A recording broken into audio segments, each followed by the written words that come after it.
Welcome to Political News and Views with your host, Congressman Ed Towns of Brooklyn, New York, representing the 10th Congressional District, programming with your concerns in mind. Committee will come to order. Who is watching the backs of the American people to preserve and create jobs? And now, your host, Congressman Ed Towns.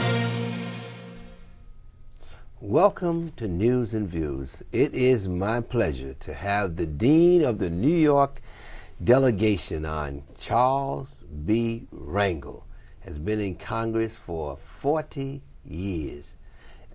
Congressman, what a pleasure to have you on. Thank you, my buddies. Good working with you over all of these years. They've gone by so fast. Let me just get right into it. You serve with some of the outstanding members of this body. Let's sort of give you a name, let you sort of respond. Congresswoman Shirley Chisholm from Brooklyn. You serve with her, right? Yeah, she was a pioneer. There's no question about that. She wasn't just the first black that reached the House, but she was the first serious candidate for president. And so she endorsed me against an incumbent, which took a lot of courage, but she did, and I worked with her until she left the Congress. And she would spare me the need for me to go to Brooklyn, because when we come back, she would tell me everything politically that I wanted to know, and a whole lot I didn't need to know. Right. Barbara Jordan from Texas. I sat next to her during the Judiciary Committee, and a more eloquent person, I don't know, Houston is celebrating something soon, and you and I may be there in Houston because Sheila Jackson Lee, who has that seat, and you probably got to add Mickey Leland, who also had that seat served. But I went to her funeral, and I was amazed as I walked in. A professor, a doctor, started speaking about Barbara, and it was the same voice. It was Barbara's voice. As it turned out, he was her speech teacher. Oh. And I've never seen that before, but she was a giant, and she wasn't Republican or Democrat. She was an icon. Wherever she sat, the Texas delegation, just like the Queen Bee, would always be around her. Quite a lady. Andrew Young, you served with him as well, didn't you? Yeah, I served with him, and I marched with Andy. Andy was a multi-talented person. I was surprised that he would want to restrict his talents to legislation, but ultimately President Carter recognized this and made him an ambassador. And all of his life, all of his adult life, he has been an ambassador for goodwill, whether for African Americans, or I should really say for all Americans, or whether for our country. Andy's still there, and he's an exciting personality. Right. Being it's Black History Month, I'm just going right down the list as we go. Let's talk about Perrin Mitchell from Baltimore, Maryland. He was one of the founding members. Perrin's brother was considered the 101st senator. He was a lobbyist for the NAACP. So most of us all knew about the Mitchell family, but Perrin was the quiet one. Perrin did more for small businesses and small minority businesses than anybody has since I've been in the Congress. He would bring them together, and his philosophy, each one that he taught, what resources were available in Washington, had to make a commitment that they would go back and teach others. Right. And I miss Perrin. Yes, he was an outstanding member. But your successor on the committee has his seat. He was succeeded by Mfumi, right? If you remember, right. And also Cummings. That's right. That now Cummings on the is there, committee. yes. So. Yes. Baltimore is Baltimore. Yeah, they've had some outstanding legislators coming from it. A guy who's still around, Lou Stokes. Wasn't Lou something, isn't he, really? I miss Lou so much. What a gentleman. Yes. What a gentleman. And when I first came to the Congress, I had lost my beloved brother, Ralph. And in the course of talking to Lou Stokes, I knew his brother, Carl, better than I knew him, and they had a serious family disagreement. And I told Lou that intruding into a conflict that brothers was having, anybody with any sense would just stay away from it. But I told him there was not a waking day that I didn't think about my brother, my best friend, my father. He was everything to me. And I told him, I said, and that's how you brothers have been perceived. And then in the course of me telling this to Carl and telling Lou about it, I played this small role in bringing them together.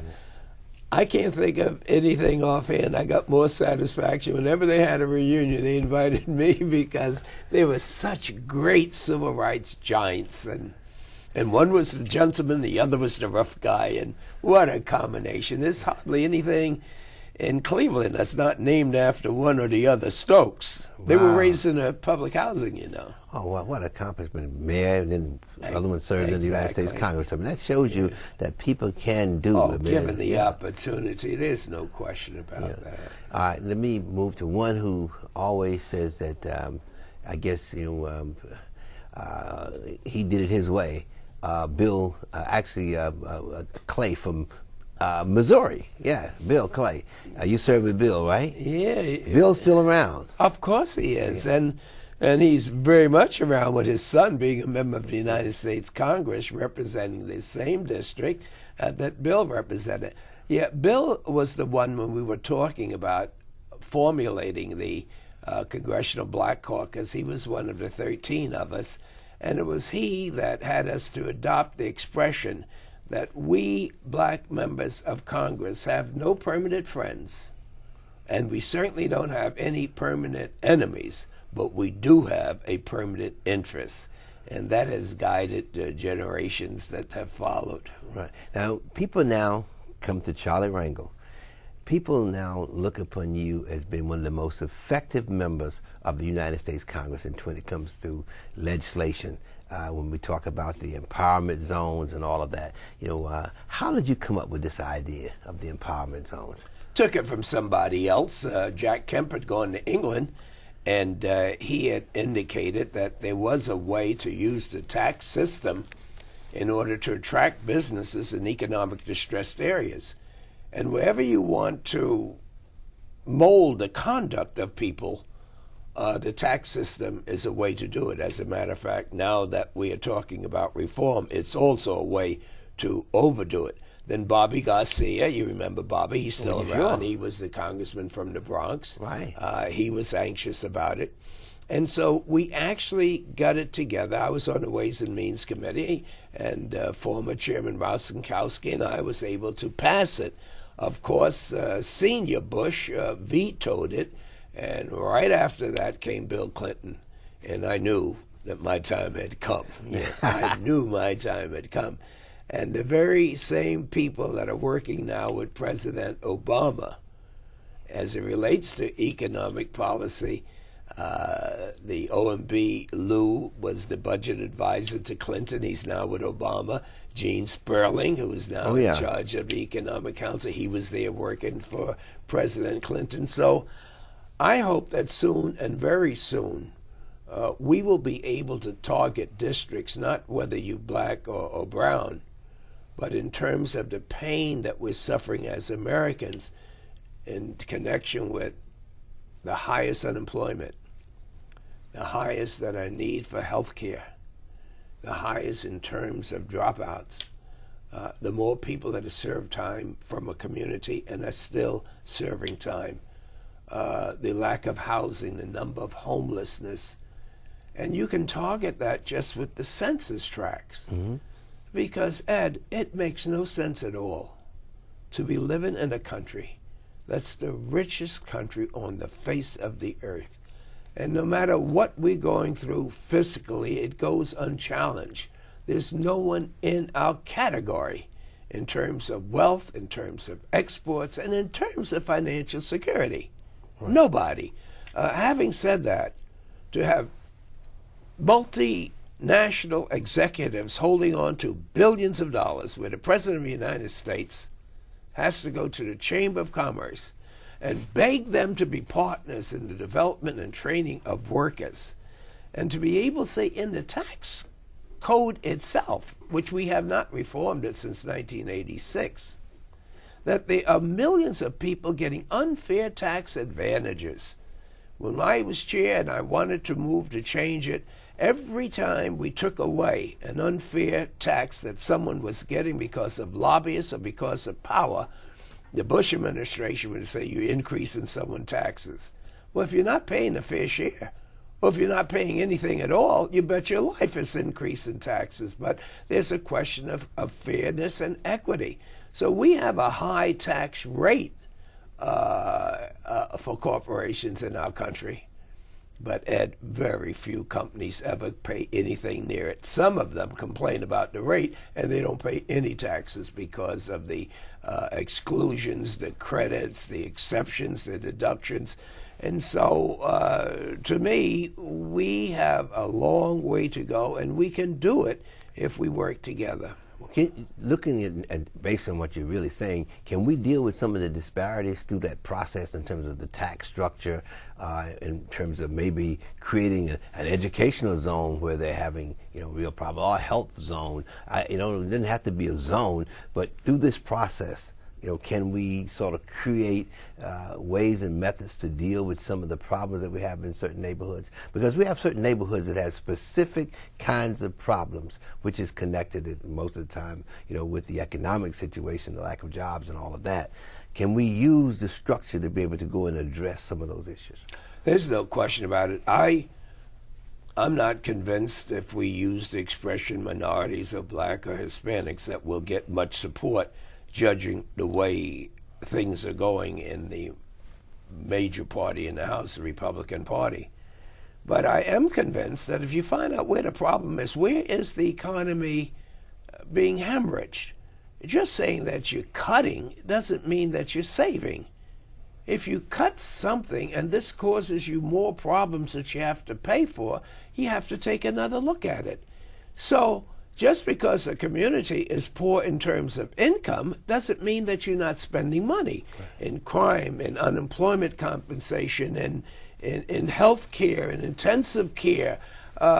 Poor folks aren't going to go away just because you neglect them and don't take care of their basic needs. And so, yes, if the president was to take a map of the United States of America and find out where the highest social costs are, it'll be in the same areas where the poorest people are. It would seem to me that if our corporations, our educational institutions took a look at these people and say, you're not productive, you're not producing, you don't pay taxes, then they would be able to say, well, help train me so I can do that. Being unemployed is a terrible psychological thing besides the economic pain that you're going through. We can and we should be doing it. I think that this president wants to do it. Our only fear is how much does he has to compromise Ed Towns in order to move any program forward.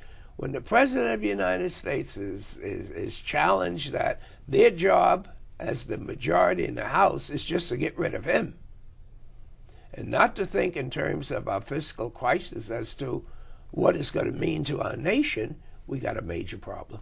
So what you're really saying is that in the area of education, if you cut education, then you might have to build more prisons? What are you really saying when you say you cut one program and then you have to spend something on another one? What are you really saying? I'm saying that it's absolutely amazing what an individual can do when you throw in the opportunity to get a decent education. And I say that because I didn't go back to high school until I was 23 years old. Wow. And some of the people that I was raised with on Lenox Avenue in Harlem, who never had the GI Bill like I had, that never really finished high school, they're either not with us or they don't even know. It's almost like the song that Billy Taylor made famous, I wish that I knew what it was like to be born free. And I think in the poorer communities, I wish that people knew what they could accomplish if indeed they had access to the tools that are necessary. The biggest crime that slavery and poverty has on people, Ed, in my humble opinion, is not being able to dream, not even knowing, not having anyone to tell them what's out there. And it's so sad, because the people that they see that do display excessive wealth are not doing the right thing. You know, let's talk about the Charlie Rangel story. You just indicated the fact that you didn't finish high school until you were 23 years old. No, I started back. I dropped out and went into the military. And when I came back and went to the VA and told them I needed some help badly, they didn't even know where Korea was. And when I'm trying to tell them I've been shot and everything, I need some help. I think the most fascinating thing about the Charlie Rangel story is that after 4 years and being able to dream, knowing that there was a better life out there, I still ended up in the garment center pushing a truck along 6th Avenue. And one day it was raining and I had this on my hand truck. You're not going to buy my book. I hope you still buy the book. And I haven't had it back. I'm going to buy it too. I want to get that promotion out of the way. And I'm pushing this hand truck there on 6th Avenue. It was raining. It wasn't heavy. It was just awkward. And it fell over and boxes went everywhere. And this cop was cursing me out. Former Sergeant Charles Rangel, Purple Heart, Bronx Star. He's cussing me out for blocking traffic. Ed, I left that hand truck there, those boxes there. I went to the VA and said, I don't know what my problem is, but I deserve better than this. And it took me almost a year to convince them that I could be educated, because I hadn't finished high school. I told them I wanted to be a lawyer. By the time they got finished laughing and the boys on the block got finished laughing, it took a long time for me to find a way to do it.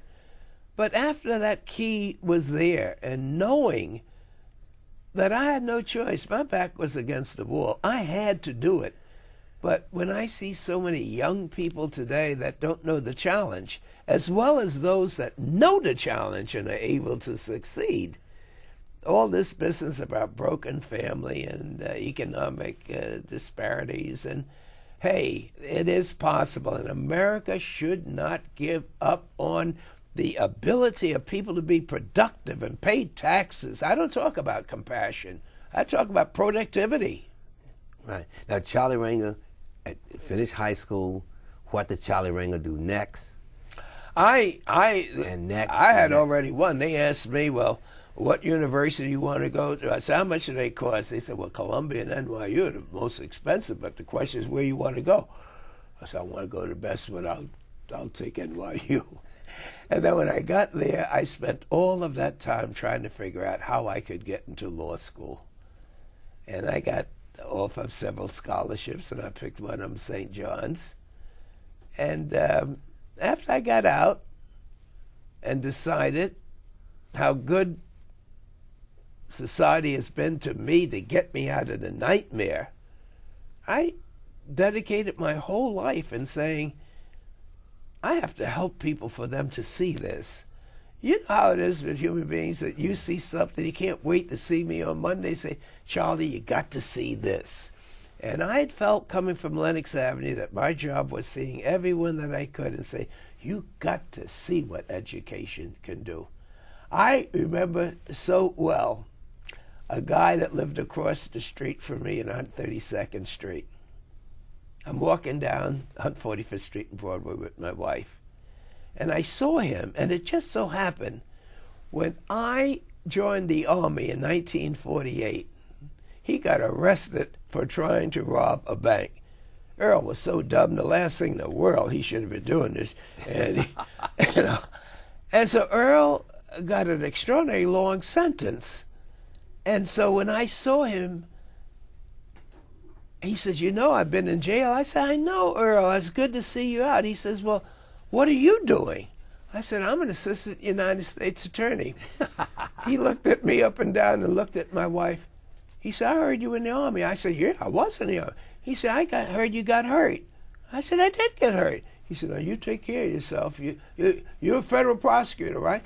Earl could not believe that his buddy from Lenox Avenue could ever be a lawyer or a prosecutor. And quite frankly, my problem was before I went in the Army, I couldn't dream it either. Ed, I really think that one of the problems, the major problems of poverty, that it excludes people from being able to dream. If you don't know it, how can you achieve it? Right.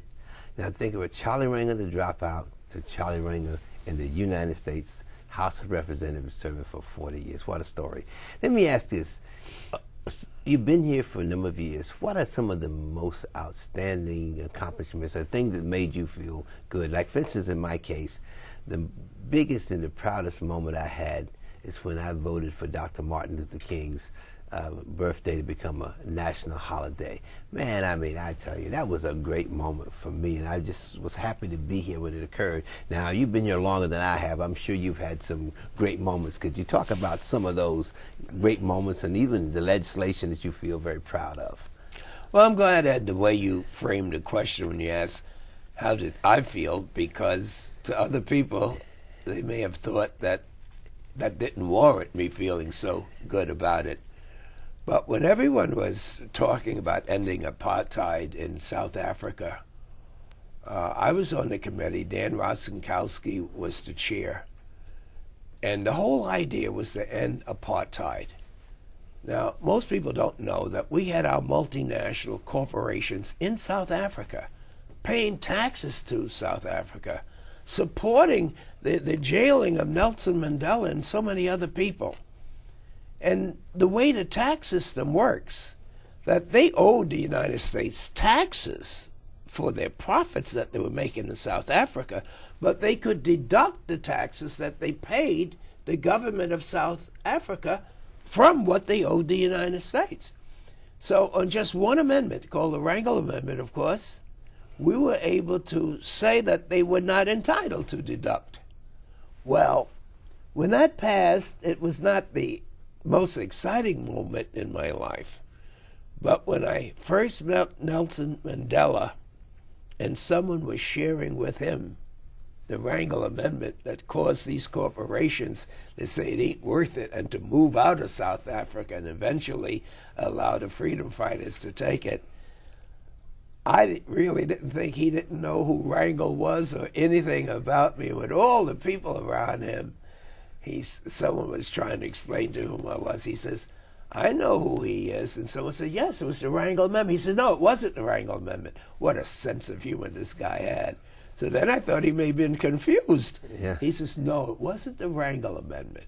It was the bloody Rangel Amendment. All of white South Africa knew that there was a bloody Rangel Amendment that they hated so much. So he says, while you're in South Africa, I love you, but make certain you get a food taste. I felt like a grain of sand on the beach being in the presence of such a magnificent guy.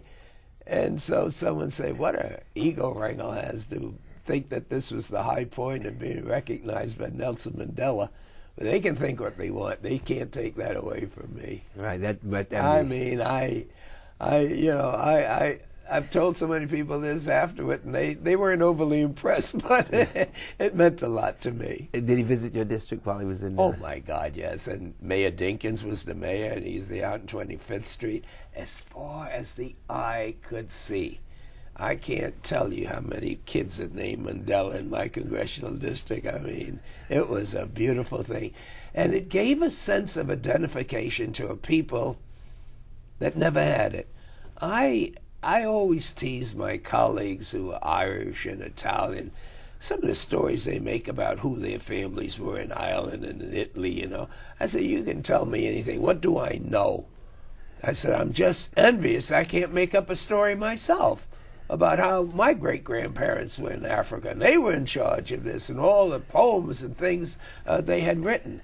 And when they just take our history as to who we were, where did we come from, and to shred it, so that the only thing we left, pardon the expression, Reverend, is Jesus. But you want to say, well, who am I and where did I come from? I know God made me, but what happened over there in Africa? How did they snatch me and bring me over here? And what they did was destroy the history without allowing us even the opportunity to exaggerate who we were. In other words, it's all self-esteem. And if you don't think anything about you, your family, community, or where you came from, I don't see how you can achieve. And so when Nelson Mandela came to Harlem, everybody was African. I mean, everybody. The clothes came out. Nelson came with a shirt and tie. Everyone had on dashikis. And I mean, it was funny to see his entire entourage look like Brook Brothers, you know. Yeah. But to the brothers in Harlem, and we outdid Africa on that day when Nelson was there. And Dave Dinkins was such a terrific host. I mean, he should be sitting here talking about how strongly he felt. He extended the invitation. Bill Lynch was able to negotiate with South Africa and our State Department. It was a day that you never would forget. Right. Let me ask, did you know Martin Luther King personally? Did you know him? I knew Martin Luther King very personally. The problem was Martin Luther King didn't know me.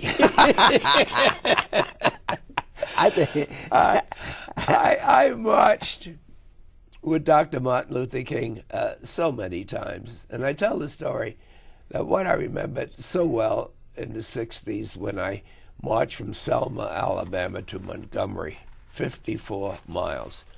You got to get a good scoop on your show because they're going to carry this and make fun of me, but I went down there to have my picture taken. I didn't go down there for a whole lot of heavy march. And I had my round-trip ticket to get back to Harlem as soon as the pictures were taken. Yeah. And they started moving out and started to rain, and I felt so guilty. I said, well, maybe I'll march a couple of blocks. There were no couple of blocks. They went right into the woods. There were no lights, no photographers. I couldn't turn back. I cussed every step of the way from Selma to Montgomery. I did not know that the Civil Rights Act and the Voting Rights Act would come out of that. And so Martin Luther King may have looked at the pictures before they killed him, but no, I was among all of those that admired him so much. When it comes to legislation, you're our Martin Luther King. Thank you so much. Listen, you're my buddy. Thank you so much, and thanks for all that you do for our country. Thank you.